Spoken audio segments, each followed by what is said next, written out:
Hi friends, ഇന്നത്തെ പുതിയ വീഡിയോയിലേക്ക് എല്ലാവർക്കും സ്വാഗതം. അപ്പം നമ്മളിന്ന് അടിപൊളി ഒരു വീഡിയോ ആയിട്ട് വന്നൊക്കെ കാറിന്റെ വീഡിയോസൊക്കെ 2 ദിവസത്തേനെ ഒന്ന് മാറ്റി വെച്ചിട്ട് ഞങ്ങൾ സ്കൂട്ടിയിലോട്ട് വരിക എന്ന് പറഞ്ഞാൽ പിന്നെ സ്കൂട്ടി നമുക്ക് വളരെ പെട്ടെന്ന് എങ്ങനെ പഠിക്കാന്ന്. ഷാനയ്ക്ക് കാറിനോടായിരുന്നു താല്പര്യം. ഷാന ഒരിക്കലും എന്നോട് പറഞ്ഞിട്ടില്ല സ്കൂട്ടി പഠിക്കണമെന്ന്.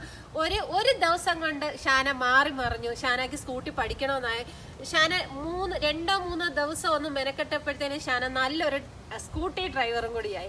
അപ്പൊ ഷാന അതിൽ ഒരുപാട് ഹാപ്പിയാണ്. അപ്പൊ ഷാന എൻ്റെ അടുത്ത് എപ്പോഴും പറയും, എടി നീ ഇത് യൂട്യൂബിൽ ഇങ്ങനെ ഒരു കറക്റ്റ് മെത്തേഡ് പറഞ്ഞു കൊടുത്തിട്ടില്ല, എന്തുകൊണ്ട് നീ അത് ചെയ്യുന്നില്ല എന്ന് എൻ്റെ അടുത്ത് ചോദിച്ചു. അപ്പൊ ഞാൻ വിചാരിച്ചു എന്താണ് നമുക്ക് അപ്പം നമ്മുടെ സബ്സ്ക്രൈബേഴ്സിനെല്ലാം ഉപകാരമാവും. അപ്പൊ ഞാൻ വിചാരിച്ചു അതൊരു വീഡിയോ ആയിട്ട് ഇന്ന് ചെയ്യാന്ന്. അപ്പൊ നമുക്ക് കുറച്ച് ടിപ്സുകൾ മാത്രം നിങ്ങളൊന്ന് മനസ്സിലാക്കി കഴിഞ്ഞാൽ അത് ഫോളോ ചെയ്യുകയാണെങ്കിൽ നിങ്ങൾക്ക് കുറച്ച് സമയം കൊണ്ട് തന്നെ നിങ്ങൾക്ക് നല്ലതുപോലെ സ്കൂട്ടി ഓടിക്കാൻ പറ്റും. അപ്പം ചാനൽ സബ്സ്ക്രൈബ് ചെയ്യുക, തൊട്ടടുത്ത് കാണുന്ന ബെല്ലൈക്കൻ ക്ലിക്ക് ചെയ്യുക, സപ്പോർട്ട് ചെയ്യുക, നിങ്ങൾ നിങ്ങളുടെ ഫ്രണ്ട്സിന് ഷെയർ ചെയ്ത് കൊടുക്കുക. അപ്പം ഈ നല്ല പഠിച്ചവരിലും തെറ്റ് ഞാൻ കാണുന്നുണ്ട്. ഈ കഴിഞ്ഞ ദിവസങ്ങളിൽ ഇപ്പം ഞാൻ പുറത്തോട്ടൊക്കെ പോകുന്ന സമയത്ത് നല്ല പഠിച്ചവരാണെങ്കിൽ പോലും ലേഡീസ് റോഡിലൂടെ വണ്ടി ഓടിച്ചു പോകുമ്പോൾ അവർ ചെയ്യുന്ന ചില തെറ്റുകളും ഞാൻ 1-2 വീഡിയോയിൽ പഴയതിലെല്ലാം ചൂണ്ടിക്കാണിച്ചിട്ടുണ്ട്. അത് തെറ്റ് തന്നെയാണ്.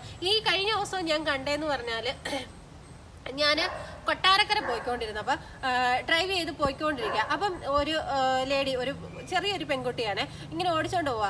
അതിനെ ഞാനൊരു കുന്നിക്കോട് മുതൽ ഒരു കൊട്ടാരക്കര വരെ ഞാൻ അവളെ ഫോളോ ചെയ്തു. പക്ഷെ അവള് ചെയ്തത് മൊത്തം തെറ്റാ. ബാക്കിലെ ബ്രേക്ക് ഫുള്ള് പിടിച്ചോണ്ടാണ് ആക്സിലേറ്റർ കൊടുത്തു പോകുന്നത്. അത് വളരെ തെറ്റാ. നിങ്ങൾ ഒരു കാരണവശാലും അങ്ങനെ ചെയ്യാൻ പാടില്ല. നല്ല പഠിച്ചവർക്ക് വേണ്ടിയിട്ടാണ് ആ കാര്യം പറഞ്ഞു തരുന്നത്. നല്ല പഠിച്ച് നിങ്ങൾ റോഡിൽ ഇറങ്ങിയാലും ഈ ഒരു കാര്യം നിങ്ങൾ അങ്ങ് ഒഴിവാക്കണം. ബ്രേക്ക് ഫുള്ള് വിട്ടിട്ട് വേണം ആക്സിലേറ്റർ കൊടുക്കാൻ. നമുക്ക് ആവശ്യങ്ങൾ വരുമ്പോൾ മാത്രമേ നമ്മൾ ബ്രേക്കിൽ പിടിക്കാവൂ. ആ ഒരു കാര്യം നിങ്ങളെ ഓർമ്മിപ്പിക്കുക. അപ്പം നമ്മുടെ ചെറിയ ടിപ്സൊക്കെ ഇതാ വരുന്നു. അവക്ക് വണ്ടി ഓടിക്കാൻ പറഞ്ഞത് അവള് ഫസ്റ്റിൽ എൻ്റെ അടുത്ത് പറഞ്ഞു, എൻ്റെ കയ്യിൽ നിന്ന് വീഴും, എനിക്ക് പേടിയാ, നീ വിട്ടിട്ട് പോവല്ലേ. ഞാൻ കറക്റ്റായിട്ട് വണ്ടി കൊടുത്തിട്ട് ഞാൻ അങ്ങ് മാറി. ഞാൻ ഓൺ ചെയ്തില്ല, സ്റ്റാർട്ട് ചെയ്യാതെ തന്നെ വെറുതെ വണ്ടി. അപ്പം ഞാൻ പറഞ്ഞു കൊടുത്തായിരുന്നു ഇത് ബാക്ക് ബ്രേക്കാണ്. അത് മാത്രം അവളെ കൊണ്ട് പിടിപ്പിച്ചിട്ട് അവൾ കറക്റ്റ് കാലിൽ ഇങ്ങനെ നിർത്താനും വണ്ടി കയ്യിൽ നിർത്താനുള്ള ഒരു ബാലൻസ് അവൾക്ക് അതോടെ കിട്ടി. അവൾ നല്ലതുപോലെ ഉരുട്ടുകയും ചെയ്തു. അപ്പം ഞാൻ രണ്ടാമത് പറഞ്ഞു സ്റ്റാർട്ട് ചെയ്യുന്ന കാര്യവും രണ്ടാമത് പറഞ്ഞു കൊടുത്ത് സ്റ്റാർട്ട് ചെയ്യാനും നമുക്ക് എന്താവശ്യം വന്നാലും ബാക്കിലെ ബ്രേക്ക് ഉണ്ട് അത് പിടിക്കാനുമുള്ള ടിപ്സാണ് ഞാൻ രണ്ടാമത് കൊടുത്തത്. മൂന്നാമത് ഞാൻ പറഞ്ഞു, നീ സ്റ്റാർട്ട് ചെയ്തിട്ട് അതിൻ്റെ ആക്സിലേറ്റർ കറക്റ്റായിട്ട് നീ ഒന്ന് മനസ്സിലാക്കണമെന്നുള്ളത്. ആക്സിലേറ്റർ ഞാൻ ബാക്കിൽ ഇരുന്നു കൊണ്ട് ആക്സിലേറ്റർ ഞാൻ അവളെ കൊണ്ട് കറക്റ്റ് പിടിപ്പിച്ചു. മൂന്നാമത്തെ മെത്തേഡ്. നാലാമത്തേന്ന് പറഞ്ഞാൽ വണ്ടി സ്റ്റാർട്ട് ചെയ്തതിന് ശേഷം ഒരു കാലെടുത്ത് നമ്മൾ ഇങ്ങനെ വെച്ചതിന് ശേഷം ഇങ്ങനെ ഓടിച്ചു. കുറേ നേരം നമ്മൾ ഓടിച്ചു. അതിനുശേഷം ഞാൻ പറഞ്ഞു നല്ല മഴയായി. 5 മെത്തേഡ് പെട്ടെന്ന് പറഞ്ഞ് തീർക്കാന്ന് വെച്ചപ്പോഴത്തേന് 5ാമത്തെ മെത്തേഡ് ആയപ്പോഴത്തേനും മഴയായി. ഞങ്ങൾ പിന്നെ കോട്ടൊക്കെ എടുത്തിട്ട് ഇപ്പം ചെറുതായിട്ട് മഴയൊക്കെ തോന്നും. അപ്പം നിങ്ങൾ 4ാമത്തെ മെത്തേഡ് ആക്സിലേറ്റർ കൊടുക്കുക, ഒരു കാലെടുത്ത് വെച്ച് നിങ്ങൾ ഓടിക്കുക. ഈ 4ാമത്തെ മെത്തേഡിൽ ആക്സിലേറ്റർ കൊടുക്കുന്നത് നിങ്ങൾ നന്നായിട്ട് ശ്രദ്ധിച്ചോണം. എന്താവശ്യം വന്നാലും ബാക്ക് ബ്രേക്ക് പിടിക്കാനും നിങ്ങൾ മറക്കരുത്. അത് പഠിപ്പിക്കുന്നവരടുത്തും പറഞ്ഞു കൊടുക്കണം, വീട്ടിലുള്ളവരും അത് ശ്രദ്ധിച്ചാൽ.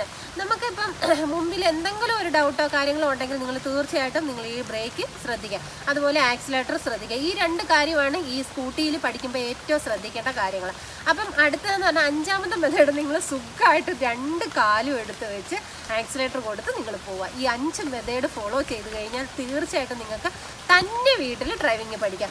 ആരുടെ ഒരു ആശ്രയവും ഇല്ലാതെ തന്നെ നിങ്ങൾക്ക് ഡ്രൈവിംഗ് പഠിക്കാം. അങ്ങനെ നല്ല മഴയൊക്കെ ആയപ്പോൾ ഞങ്ങൾ സെറ്ററൊക്കെ ഇട്ട് നല്ല മഴയായത് കാരണം നമ്മൾ വീഡിയോ പെട്ടെന്ന് വൈൻഡപ്പ് ചെയ്യുവാണ്.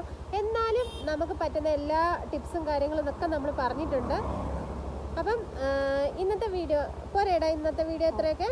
അപ്പം നിങ്ങളൊക്കെ പഠിച്ചിട്ട് കമൻറ്റ് ചെയ്യുക ഈ രീതിയിൽ തന്നെ. അപ്പം നിങ്ങൾ സപ്പോർട്ട് ചെയ്യുക. നമ്മൾ കുറച്ച് ദൂരം ഓടിക്കുന്നത് കൂടെ കാണിച്ച് ടാറ്റ പറയാം. റെയിൻകോട്ട് ഇട്ടിട്ടാണ് ഇപ്പൊ നിൽക്കുന്നത്. അപ്പൊ നമുക്ക് നോക്കാം, കുറച്ച് ദൂരം ഓടിക്കുന്ന വീഡിയോയും കൂടെ എടുക്കാം അല്ലേടാ. അപ്പൊ ടാറ്റ, ഓക്കെ, ബൈ.